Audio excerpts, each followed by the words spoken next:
Hello, everybody. Welcome to another episode of the show. I am Bill Carns, my co-host Dave Champion. Together we are Totally Unprepared. Now, Dave, it's interesting. Last week, during the first segment of the show, we were talking about the bogus arrest that Reserve Detective Joe McGill did on me on June 1st.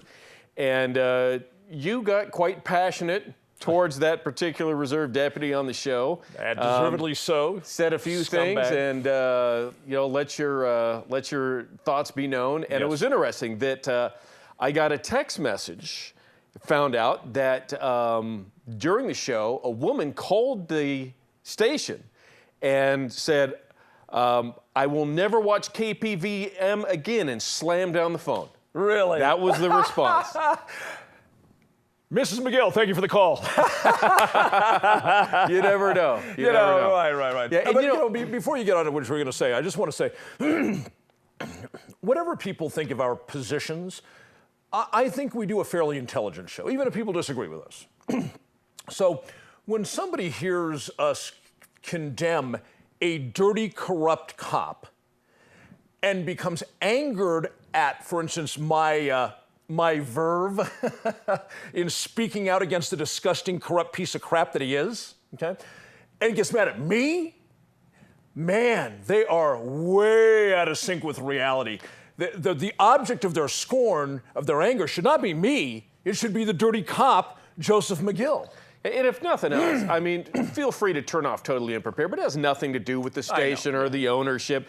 The ownership of the station doesn't necessarily condone anything that we ever talk about. They might not. We never really have that discussion, but I mean, just kind of we should clarify, nothing we do here ever, there's no requirement for us to get it vetted by management. No, it's not. We come on the show, what we do is our material. It's not KPVM's, it's not the material of the owner, Vern Van Winkle. He doesn't green light it, he doesn't red light it. It's just us, a couple of guys talking here. Yeah, don't take KPVM and hold them responsible. I think last week when our engineer Noah gave the owner a heads up about that I was pretty strong in my language, I think that's the first time the owner of the station's even watched this show. It may have been. Yeah. So, anyway. There's another thing that there's a few things about this whole arrest that have bothered me. Just the inconsistencies and just the garbage that's gotten out there. One of them was while I was being booked, a press release was put together from the Sheriff's Department, and I don't think they put a press release for everybody that they book. No. I think I was one of those rare exceptions. And especially in the time frame. Oh yeah, the press release was out before I was out. Right, that's the part. I'm getting text messages from people with the press release, and you're still there. Yeah. So that was interesting enough. But I responded to that on this show. On this station for the news that next night, and there was a response from the Sheriff's Department that said something along the lines of, "We don't arrest people based on misunderstandings." I think what had happened is a reporter had asked, was this all a misunderstanding, something like that? Something along that lines, and I responded to, in no uncertain terms, the public information officer at NCSO, Nye County Sheriff's, responded to it with, "We don't arrest people based on misunderstandings." Yeah. And I gotta say, I was a cop. There's a lot of that happens. Well, first of all, I seem to recall that the spokesman in this particular case was Dave Berukowitz. I think he's a public I know he put out the original press release, so I'd imagine, yes. Well, I have warm relations with a lot of the honest deputies on this department, of which, thankfully, there are many. And with the new regime that's in place, most of them keep their distance from me. It's texting and phone calls now. There's no lunches. There's no hanging out because they don't want to be seen by their management to be with the arch enemy, Dave Champion. But nevertheless, we talk. And this goes back over a number of years. And there's people who've worked with Berukowitz for a long time. And what they've told me about Berukowitz is that he is a master of the lie. He's the master of the half-truth. For instance, in this case, we at Nye County do not arrest people based on misunderstandings. That's a true statement, but it's the half-truth because it doesn't cover the rest of the agenda, which is the case. He's not addressing what happened in your case. He's addressing just that question. Was this a misunderstanding? Oh, we don't arrest people on misunderstandings.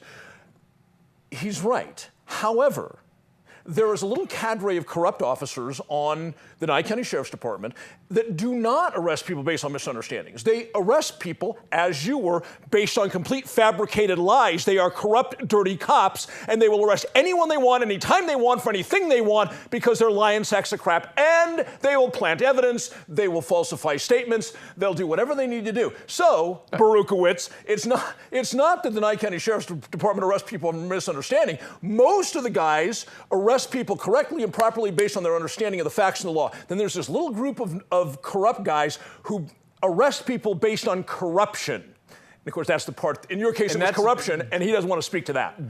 That's not exclusive to NCSO by any means. It happens in departments across the country. But as one attorney said to me the other day, he said it seems to be way more prevalent in Nye County. And I mean, I could name the corrupt cops. I'm not going to name them here on the show. But I can name the guys that I know that are corrupt.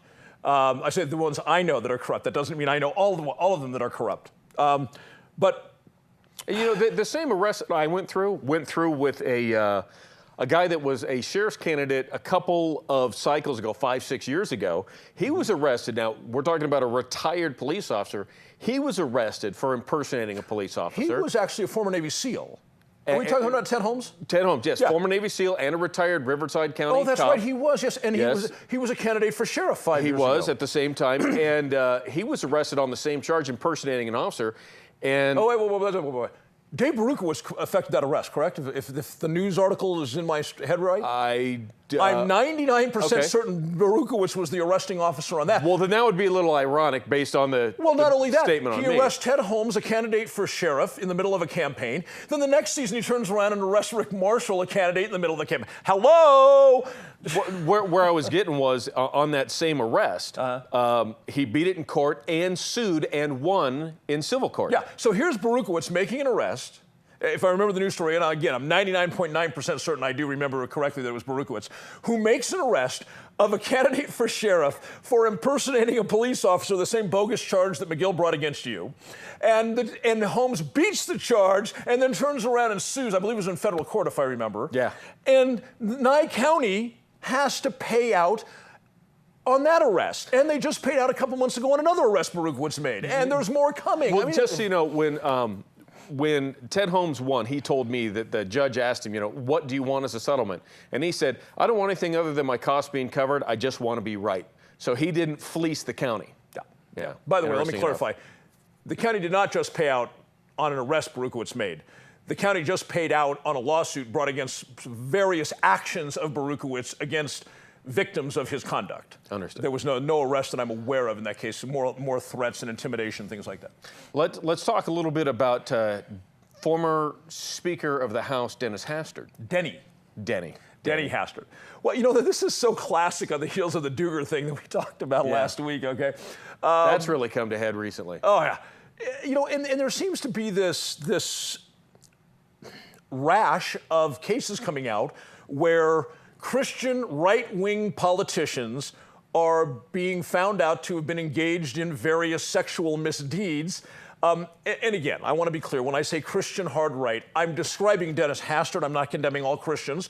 People who are atheists diddle little kids, and people who are Jews do it, and people who are Muslims do it. I'm not condemning Christians. But religious people, on the whole, their paradigm is supposed to be, we don't do that. We're talking about ultra hypocritical. Right. I'm going to say this and have all this conviction and have God behind me as his conviction. Yes. Yet last week I was in the boys' room doing things that would find me doing plenty of time in prison. And of course, in Hastert's time, he voted against every single thing that had anything to do with equal rights for homosexuals. Now, here's how this all came down. He was indicted by a federal grand jury for structuring, which is about moving money, and lying to a federal officer. He lied to an FBI agent about why he was moving the money. And it turns out he was moving $3.5 million to pay as a bribe to some man that back when Hastert was a wrestling coach, back wherever the hell he grew up, where he was a wrestling coach, that this was one of the boys under his charge, one of the wrestlers, and he was having sex with this boy. And he...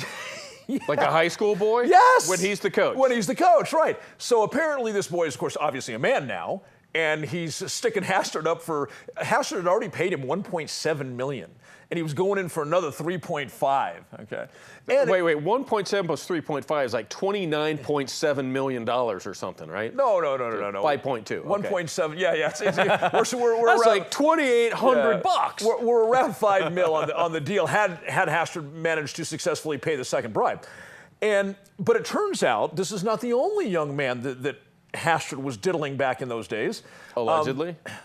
No, I don't do the allegedly thing. I'm just wondering. If Hastert wants to sue me, bring it. Because hey, the witnesses, he might sue you for $5.2 million. The witnesses will appear in court, so bring it. That's one of the things when you don't say allegedly, but all the facts are on your side. It's like, up yours. So, yeah, a guy, another male, who it turns out was homosexual. Okay, so in that case, I don't know how you define Hastert, except as a member of the faculty, he shouldn't have been playing with students. But apparently, he's gay, and the student was gay. And several years after he got out of school, 5 or 7 years after the student was out of high school, he came out as gay to his sister. And in conversation, the sister said, who was your first homosexual engagement with? And he said, Denny Hastert. And she said, wow. Oh my, right. And I guess it was not completely consensual. And she said, why didn't you go public with this? And he said, by then, Hastert already was starting to develop a political name. Mm-hmm. And he said, who would believe me? And we know that this is a second guy, because the guy we're talking about, whose sister I'm talking about, he died in 1995. The blackmail did not start until 2010. Oh, wow. So it's a whole different, there's two different guys here. This guy has voted yes to a constitutional amendment banning same-sex marriage. Yep. He's voted no on prohibiting job discrimination based on sexual orientation. Yeah. He voted to implement the Patriot Act forever, right, full-time, permanent. Every provision of the Patriot Act, the one that just sunsetted, for example, he wanted it to be permanent. One of his statements in 2004 is, I felt a special bond with our wrestlers, and I think they felt one with me. He put that in his book in 2004. Yeah, interesting. I'm sure they did feel a special bond. Is that what you call it, Denny? A bond, all right. I call it something else.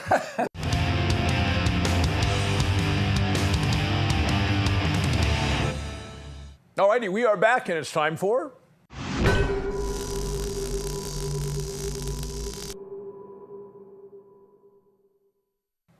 All righty. What is up with people threatening violence against people who protest or demonstrate their unhappiness with the United States by burning the American flag? Now, I understand that burning the American flag is a highly emotional thing for a lot of people. It's not for me. I would never burn a flag. To me, what an empty gesture that is. But I'll express my displeasure with the United States government for the things that I feel it deserves to be criticized for by some other venue, some other means. I don't need to go burn the flag. But I also don't have any problem with somebody who does. And because to me, I've sort of dubbed it this, because this is what it is to most people who buy flags today. It's a Chinese-made magic cloth. Okay, it's silly. I know it's supposed to represent all this stuff. But I can't get all invested over a piece of cloth. To me, America is about unalienable rights. To me, America is about liberty. And I've got to tell you, that flag flies over a lot of places where the United States is not spreading unalienable rights, where the United States is not promoting liberty, no matter what it says in the media. Take a look at Iraq as an example. In Iraq, we invaded a country that had never done a single thing ever to the United States. And the cumulative deaths of civilians in Iraq attributed directly or indirectly to the United States invasion, 1.2 million human beings, Iraqis, including children and babies. Okay? For a country that never did anything to us. Okay? And the Stars and Stripes are flying there. Okay? So you'll forgive me if I don't get all weepy about this flag. I'm about what makes America great. I'm not all about the flag, all right? Now, with all that said, let's take a look at a little more detail on the issue. You know, the people who get very upset, you know, and if I ever see anybody burning that flag, I'm gonna go over there and kick their ass, okay? That kind of person apparently isn't much of an American. They think they are a great American. I don't see it. Let me explain why I don't see it. First of all, on my show, I've talked a lot about how people hold views not intellectually. They've never actually really thought about it. They've got some little trite things they parrot that they've heard other people say, little feel-good mantras, but they've not really thought it through. And what they're really doing is defining self. It doesn't matter that they didn't think it through. It doesn't matter that it's an asinine point of view. It only matters that it makes them feel a particular way about themselves. That's the important thing, because in America, it's all about how we feel. But what of these unalienable rights I've spoken of? Okay, well, one of our unalienable rights is the right of property.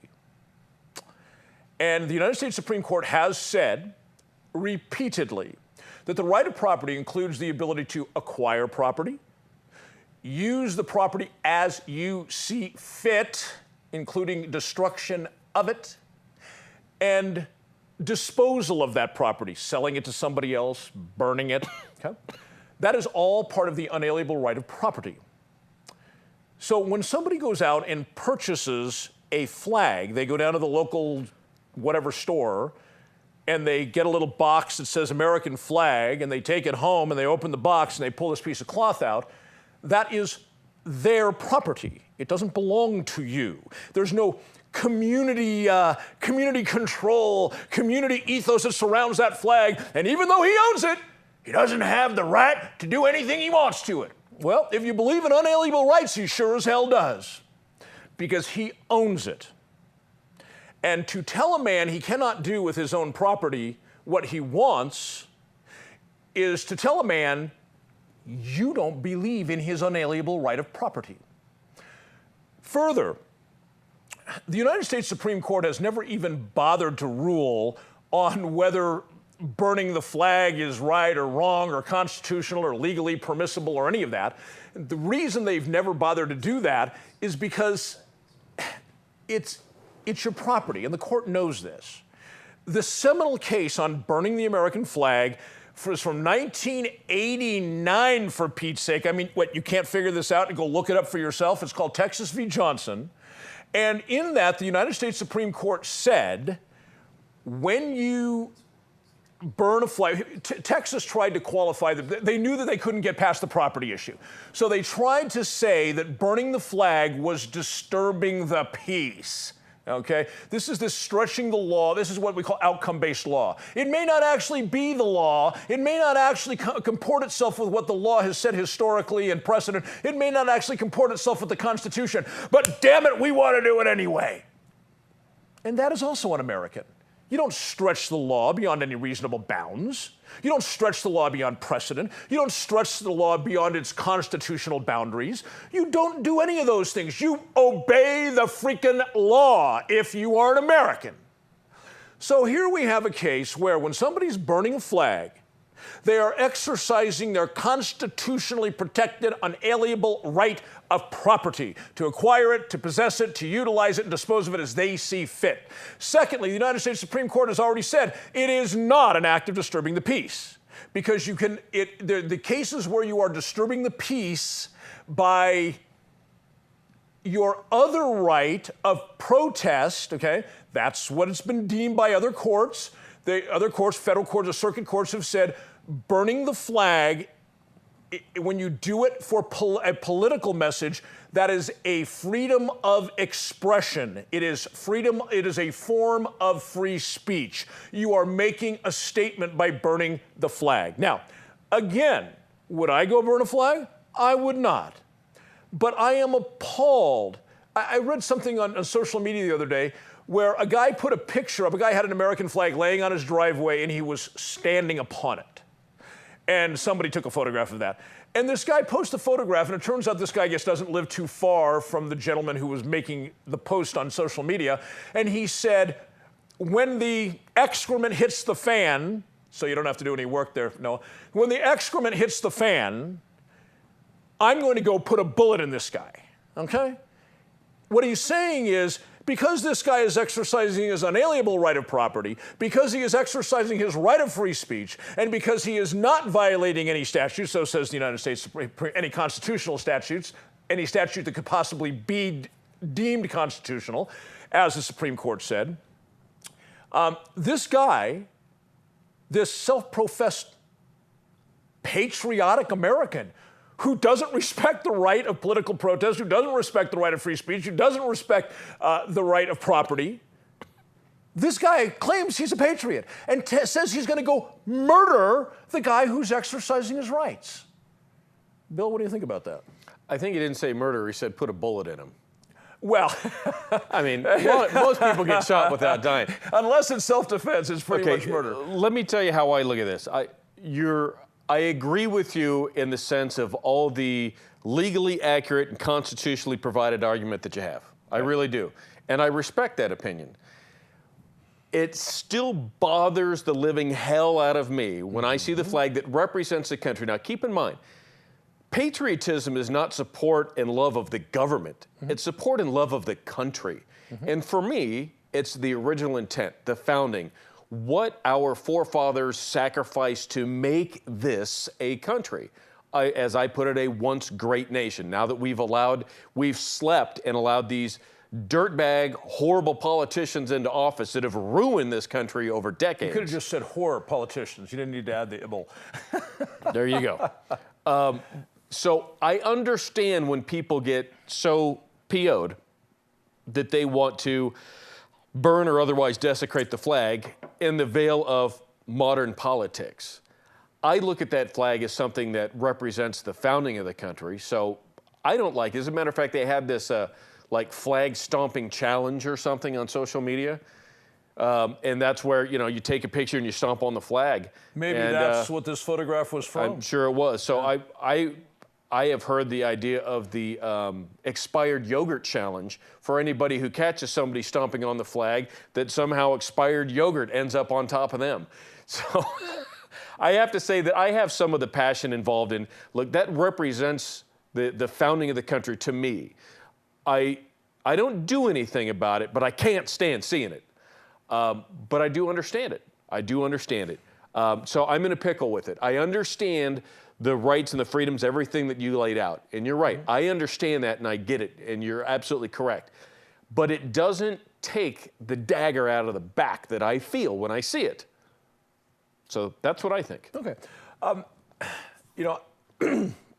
Note I did not say when in my opening comments that I have a problem with people who feel anger or dagger in the back. Sure. Okay? My comment was people who threaten violence. Okay? Let me give you an example. I am appalled when I see the Ku Klux Klan marching, okay, because of what they stand for. But to paraphrase the historical quote, I will fight to the death for their right to march, even though I despise what their message is. Sure. This is kind of how I look at the flag burning. Now, I feel much less passionate about it than you do. To me, it's for the same reason I would never burn the flag. I find it a hollow gesture. I don't get worked up about it because I think that burning it is a hollow gesture, not burning to me, it's just a piece of cloth. To me, you know why? Here's I guess what it comes down to. America isn't failing or succeeding because of that cloth. Ain't that the truth? America is failing or succeeding because of what is here in Americans and what is here. And sadly, what is here and here is all screwed up. It's all screwed up, right? So I look at that and I'm like, okay, we've got Americans supporting the most egregious, horrible, anti-liberty crap known to man. Okay? And many of those same people who wouldn't know liberty if it came up and bit them on the butt, okay, are screaming that they want to do violence to some guy who burns the flag.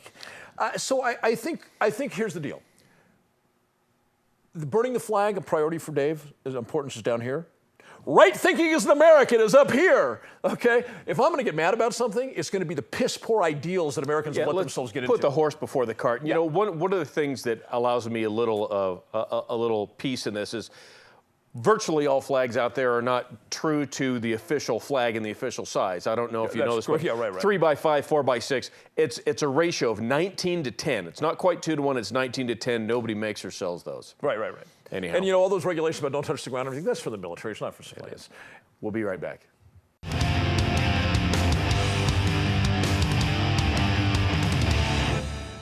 Welcome back. Now it's time for my rant.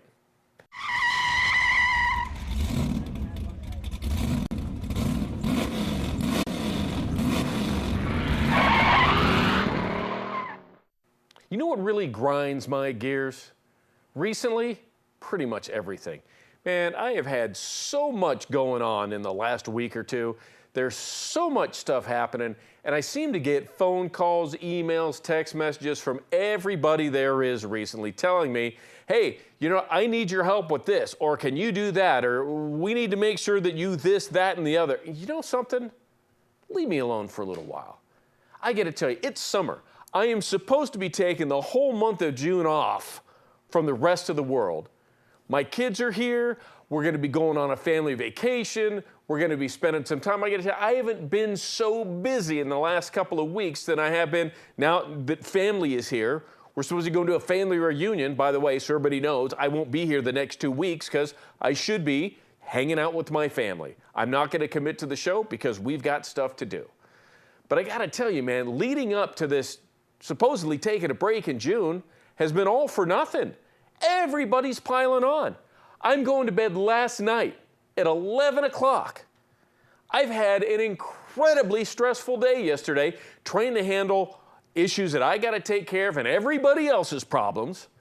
I get a phone call at 11 o'clock. It's too late to call somebody at 11 p.m. And you know what I'm told? You know what? Tomorrow morning, you got to handle this and do that. Or what? You really want to add that stress to my life? Holy smokes, there are no less than 6 things I got to do before I end up meeting my co-host Dave Champion for lunch and then go film this show. And now you want me to fill out a stack of paperwork and go get it notarized and this, that, and the other for your edification on something? Do me a favor. Don't call me with that at 11 o'clock at night. I might blow. You know what I might do? I might just turn off my alarm. I might shut my phone completely down, and I might stay in bed all day long. And then we'll find out how important that really was, because I ain't gonna do it. Now, I woke up this morning feeling fine. I went out, I've handled everything I needed to take care of today with very, very little issues coming up. As a matter of fact, it's been nearly flawless at checking these things off of the box. All kinds of things, which, by the way, I should have never had to deal with in the first place. A lot of it has to do with other people's stuff telling me that somehow I need to help them out. Well, I got to tell you something. For the rest of this month, my friends out there, my colleagues out there, even some of my family out there, I got to tell you, no more. I'm done. The rest of this month is for me to spend family time with my kids, some of the extended family. We're all getting together. I don't want to hear about it. If it's an issue, write it down and send it to me in the mail. Not email, the snail mail. Which brings me to another rant that I've got. Email. I've got a few different email addresses. And I have to tell you, the vast majority of the email that I get is advertisements and forwards. Oh, I thought you might enjoy this. Oh, here's something interesting. And I got to tell you, since I am involved in politics, I get forwards of all kinds of political stuff. If there's one thing that happens in politics, I flat guarantee you, I'll get it 6 or 7 times from other people. I never hear about it once. It's more dealing in, here's kind of the qualifier, if you will. If you feel that something is so important that you need to forward it to me, if there were no email in existence, and you thought that you could see something, go to the copy shop, make a copy, fold it up, stick it in an envelope, lick that thing, address it, stamp it, and mail it to me. If that's how important it is, go ahead and forward it to me. If it's not that important, stop forwarding me emails. You know, there's a company that I have purchased some stuff from. They send 2 advertising emails every single day, like clockwork. I get up in the morning and it's already there. They send it out about 4 a.m. 12 hours later, about 3 or 4 in the afternoon, they send another one. It's not the same one. It's always a different deal. There's 2 deals a day going on with this company. And I hear about all of them.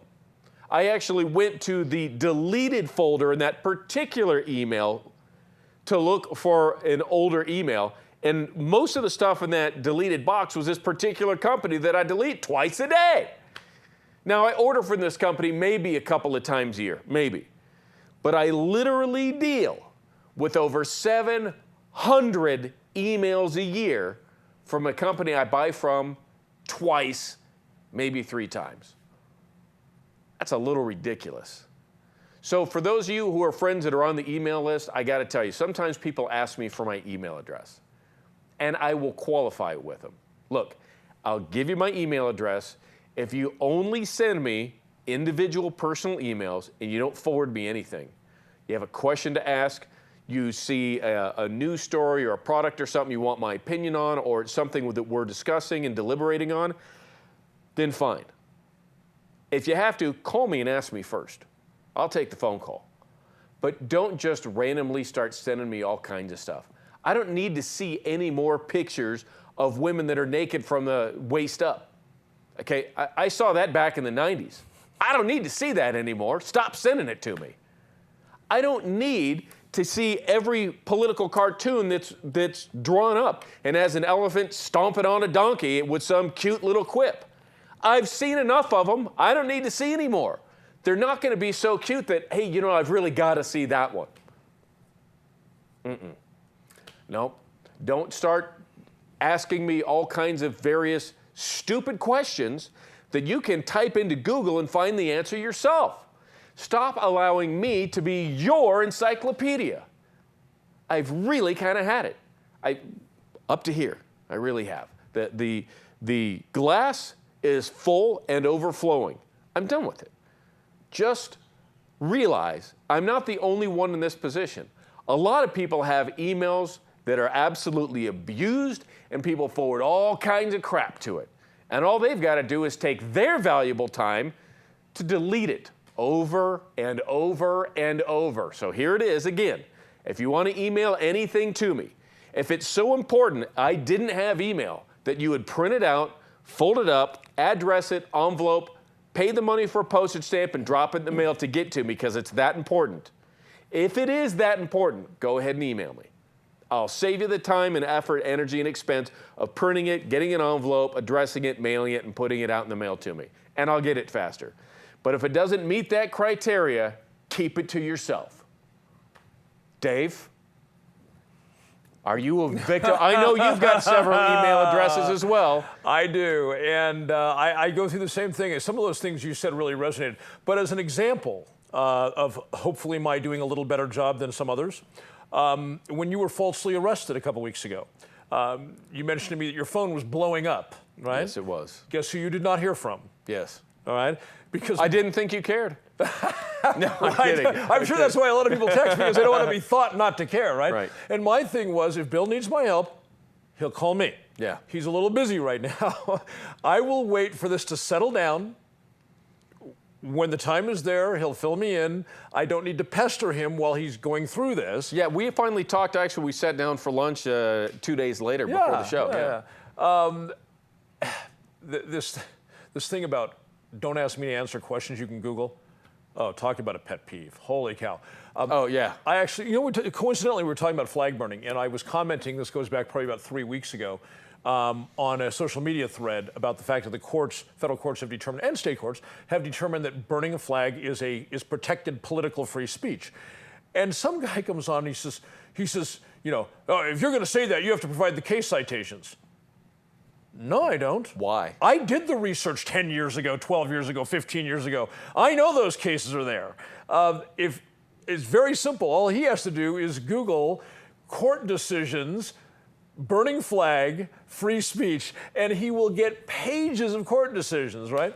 And but so that's a pet peeve of mine too. It's if you say something, it's somehow like other people consider it like now you're obligated. The only time I feel I'm obligated to provide evidence of something is if I say something that's way beyond plausible. Okay, if I were to say, for instance, Bill, actually, for your body to exist, it doesn't make use of oxygen. It doesn't really need oxygen. Okay, if I'm going to say something crazy, hey, you better cite something. Right, I better come up with some evidence. But if it's within the realm of the plausible, when you speak, when you share stuff, you don't need to suddenly, and here's all of the evidence. It's but crazy sometimes stuff. you need, like, I'll give you a perfect example of needing to cite evidence. Our state assemblyman, turncoat, rhino scumbag, James Oscarson. Yep. My opinion. And keep in mind, up until 10 days ago, he was a friend. 12 days ago, he was a friend. Now, done. Yeah. But he cites his voting to raise taxes by $1.5 billion in this state was supported by 68% of the businesses in Nevada. According to what survey? Nobody called me. Did they call you? No. I don't know anybody who owns a business that was called and asked this. And more importantly, he doesn't work for 68% of the businesses. No, he doesn't. He works for the people of the district that went to the polls and voted for him. Yeah. And nobody else. But he cited one business. He said the largest business in Nye County, who is a mining company, called and said, we support this. Now, that particular mining company is outside of Tonopah, where his district splits. I'm not sure if that mining company's in his district or not. It may be, it may not. But that's one business. I don't care if they're the biggest employer or not. They could have one employee, they could have 100 employees, they could have 10,000 employees. That doesn't give them a bigger vote and a bigger voice, because you didn't ask the employees either. You asked, that was one company that he cites. And then he cites that one company and says 68% of the businesses. Garbage. I want you to actually tell me where this came from. I want the data, I want the research, I want to know who was called, how many people were called, I want the whole scheme, and I want to know what they were asked. I don't want a percentage. Well, you were doing your rant before we went to the two-shot. Yeah. I was actually looking on social media, and somebody we know here in town who's very politically active was commenting that Oscarson now wants to sit down with the Republican Party and explain himself. Oh, that ain't gonna happen. Well, no. And so I put in quotes as if speaking as Oscarson. I said, I would like to sit down and justify to you why I put a knife in your back. Yeah, he's supposed to be at the senior center at 11 o'clock this Friday talking to people about it. And I've had a lot of people call, hey, should we all go down there and protest? And my response is no, don't go. He doesn't deserve your time. Right, ignore him. If you do go, at the moment he speaks, stand up and turn your back on him and let him see your back. If half of the people or more were placed throughout the room showing them their back, that would say, look, this is what you did to us, this is what you get from us. Yeah. There's absolutely no time. I've talked to a number of people that have said that they want to get into his ear, and others that have said, I got no time for him. And that's my answer. I got no time for you. Yeah. We talked about this beforehand. You knew what the right thing to do was. You told us what you were going to do. Then you went back and stabbed us in the back. Yeah. You don't get any time. He knew what his constituents wanted, and we'll be back.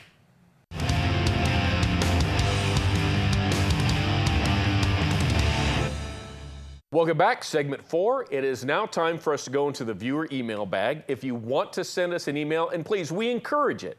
Send it right here, daveandbillshow@gmail.com. I'm not really good at this. You're better at this than I am. I practice this at home. So you can send us our emails there. You can also always see the show on our website at totallyunprepared.info. You've got the video, and you've also got audio if you just want to listen to the show as you're driving, whatever it might be. Watch, stream, and download. But that's very high tech we get. Thank you, Noah. Yes, watch, stream, download, whatever you like. And of course, if you're a Facebook person, Totally Unprepared has its own Facebook page.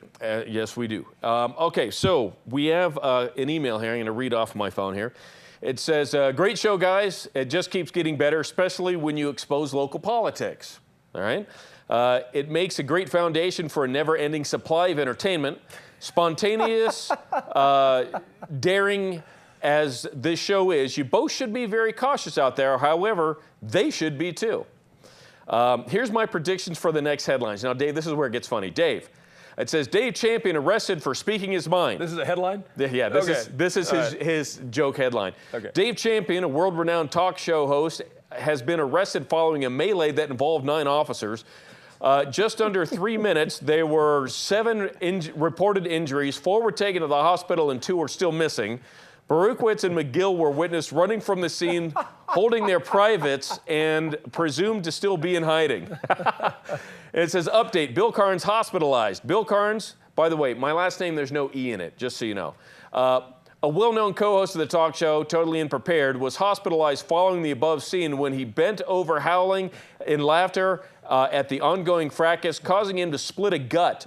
He recovered quickly, but that smile across his face, well, that may take a little bit longer to remove. That's awesome. That is great. That's pretty funny. Obviously, we're not going to read, for the obvious reasons, we're not going to read the name of the person who sent that to us.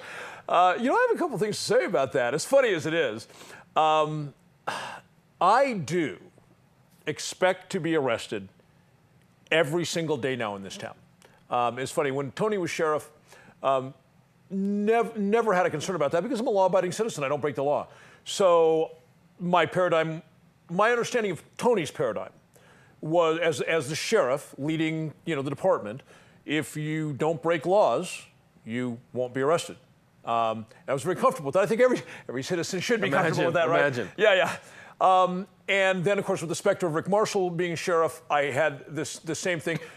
Even more so, not necessarily just for me, but that some of the things that I've seen going on that Tony didn't nip in the bud, I felt confident that Rick was, so there'd be more, the cops in their conduct would actually be more law-abiding. And I was looking forward to that, but that didn't affect me personally, but because he had the same higher tier echelon or paradigm. You don't break the law, our officers aren't going to mess with you.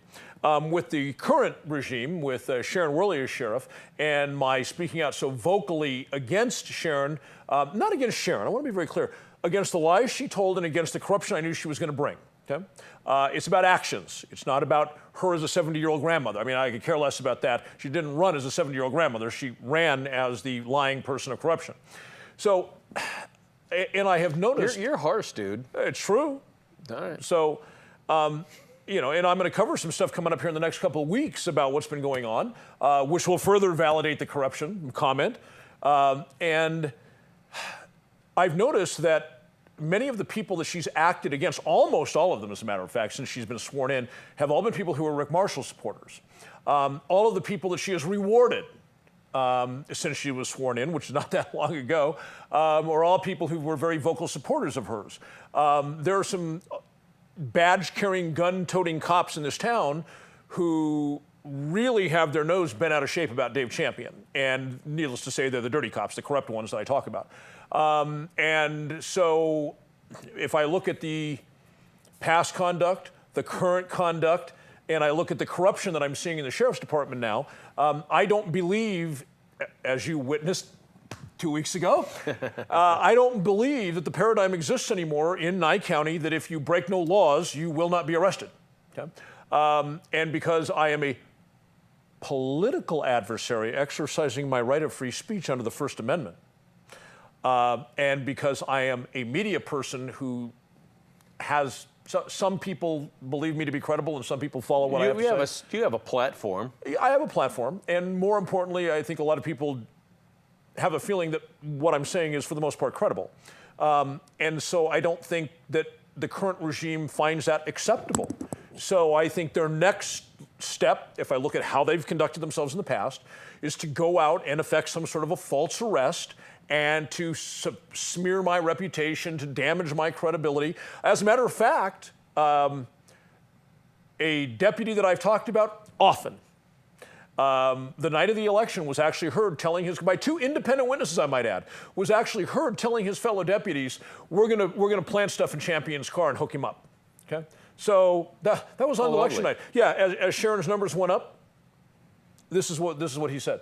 I hope you've given this information to the right people. Who would I give it to? Well, an attorney, perhaps? I do have some documents that are going to both the United States Department of Justice Civil Rights Division and the Nevada ACLU, because I think I know what's coming.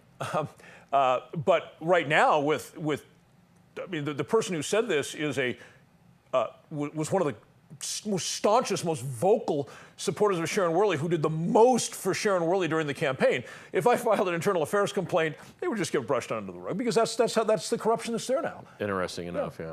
Okay, so here's a fun email that came in. This had to do with my arrest. Somebody, and this came in from somebody who's anonymous, didn't sign their name, came to my email. Another clownish move by you, nice leadership. P.S. Saw your pic, you're getting fat as well. You know, my response in email form to this person who was anonymous was the following. It's hard not to look clownish when you've got a clown-ass cop doing clown-ass things. Yep. And when I get out of his car, it looks like a circus act because it's a clown car. Yep. So I get it. Perception, I get it. And by the way, when it comes to the comment about getting fat, you know what? I've been fat. I responded to your email from a restaurant while I was eating a late lunch. It was my third meal of the day at 3 in the afternoon. I'm not getting fat, baby. I've been fat, okay? I could easily stand to lose 40 pounds, and I know it. So don't tell me I'm getting fat. I've been fat. Yeah, he's wrong again, right? Yeah, you're wrong again. You know, the part that kills me about messages like that, I've gotten some over the time, is that these are low integrity little punks taking pot shots anonymously from behind their keyboard. They're little keyboard warriors. Yeah, keyboard commandos, yeah. He can't even sign his name. He can't walk up to you in a public place. It might have been a woman. You're saying he, but that's you never true. know. That's true. You're right. Right. You know, especially the fat comment. The ladies tend to love me, though. Yeah. No, I'm kidding. The fat comment, you know, yeah, that could be a woman or a very effeminate, this is definitely or a a very guy. Effeminate man. This was most likely a dude who has some issues, but you know, and that's fine. If you want, and I've gotten a huge amount of support over considering. There's two big things that I've been through in the last 10 days. One, I was arrested, and I've got a lot of support from a lot of people I haven't even met before, like people that are aware of me, that have either know me through my political stances or contributions or my founding defender writings or things such as that. People that come out of the woodworks. A few naysayers, most of them, well, not all, they're all political foes, I guess it would be, right? People that we have tangled at some time politically because they suck. They're not the right type of Republican. They're horrible excuses for Republicans, as in there's no measure on planet Earth how they could possibly be a Republican in truth, right? So these kind of jackasses, if you will. And then also because I chair the Republican Party, and this last Saturday, we passed a resolution at the executive committee level with a whole bunch of the membership present because we invited everybody to come and participate. It was unanimous, which really decried everything to do with the massive tax increase introduced by Brian Sandoval as he was running for re-election, standing on no new taxes and fiscal responsibility. All the while, he was defrauding everybody in Nevada because his staff, under his authority, were writing out this entire thing. They were crafting this whole thing while he was campaigning against the margins tax, which we got in a margins tax 2.0 in this new bill. Everything it was total lies and defraud. And then also James Oscarson, we wrapped him up in it as well, because there's two assemblymen that represent various areas of Nye County and two senators that represent various areas of Nye County in the state legislature. Of those four, only one voted for all these taxes. That was Oscarson. So I want to give a big, big kudos to Senator Don Gustafson and Senator Pete Goycochea, both of who voted against it, as well as Assemblyman Ira Hansen, who also voted against it. Very, very conservative Good work, guy. you three guys. Good work. Yeah, very good, and thank you. Anyhow, we passed this resolution that had some punishments, if you will, as in don't ever support Sandoval or Oscarson again. We as the party won't support them. You know, we recommend nobody else support them. They defrauded us. They lied to us and all this stuff. And I've gotten a tremendous amount of support for that. As a matter of fact, by the time this show airs Thursday evening, earlier in the day, I'll have been on the Kevin Wall radio show, which is simulcast in Vegas and Reno. They've invited me, the producer invited me to come in and talk about it. So tomorrow, we filmed this show on Wednesday. By the time you see this show, it will have happened. Going into Vegas tomorrow morning, Thursday morning, to actually go on this show at 11 o'clock. Awesome, awesome. You know, we see this at the federal level all the time, this duplicity on the part of politicians.